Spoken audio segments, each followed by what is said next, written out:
What's up YouTube, this is Untitled Airsoft bringing you guys another review today.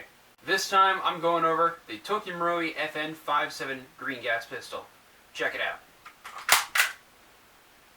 Alrighty, time to start going over the details of this pistol. As usual with my reviews, magazine has no gas and no BBs, and the chamber is clear.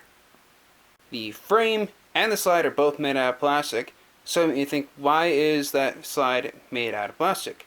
Well, internally, all the important bits are made out of metal, and the real FN57, made by FN Herstal, actually has a plastic slide itself, so this keeps in with realism. This pistol has a good amount of heft to it, weighs about 1.5 pounds with the magazine inserted. As I mentioned as well, this is a green gas pistol. Gas is charged from the bottom, and is quite a large magazine. For a size comparison, here's the magazine for the FN57. Here's the magazine from a Glock 17. As you can see, the Glock 17 one is quite a bit thicker, but it's nowhere near as wide. As for the features of this pistol, the safety is ambidextrous and can be actuated from either side.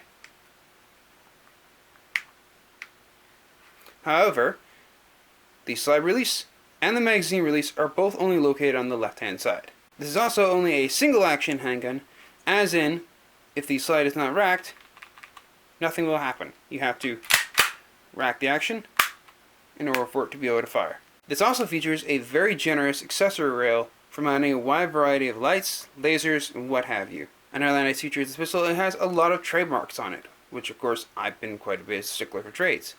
We've got markings on the slide. Flip it over here. Cal 5.7 by 28 millimeter. If you can see that right there. Got 5.7 by 28 on the outer barrel. We have Made in Japan Marui, the ASGK licensing, as well as the FN Herstal logo on both sides of the grip. This is also a very easy pistol to aim, seeing it has white dot sights, front and rear. It makes acquiring your target quite easy. As for the internals of this pistol, in order to access them, the disassembly lever is located right here. To use that, first remove your magazine, then rack the slide back and lock it, then pull back on the disassembly lever like so. Then, while holding the slide, release it and pull it forward. This reveals all the internal components, as well as all the way around this plastic slide is metal reinforcing. If you want to adjust your hop up when you have the slide disassembled, the wheel is located right here.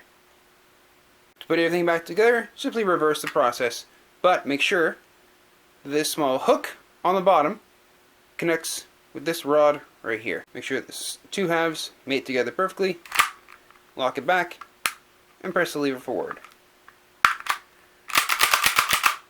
Reassembled. Add a little bit of green gas to this, just so I can show you guys how well it shoots. Of course, I am dry firing this, however, I do not recommend it. Another thing too I must mention, when you're firing, the disassembly lever also acts as a good thumb rest.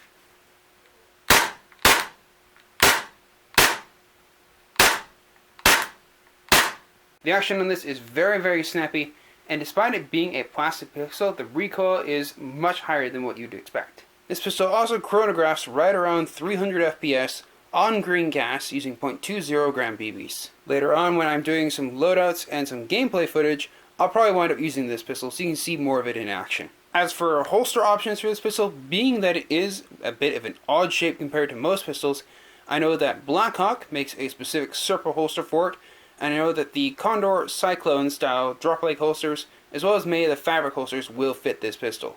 Another thing to note as well with this pistol, if you have larger hands like I do, when you're reinserting your magazine under high stress, your pinky may get caught under this little drop, because you can see that it is cut out just below that.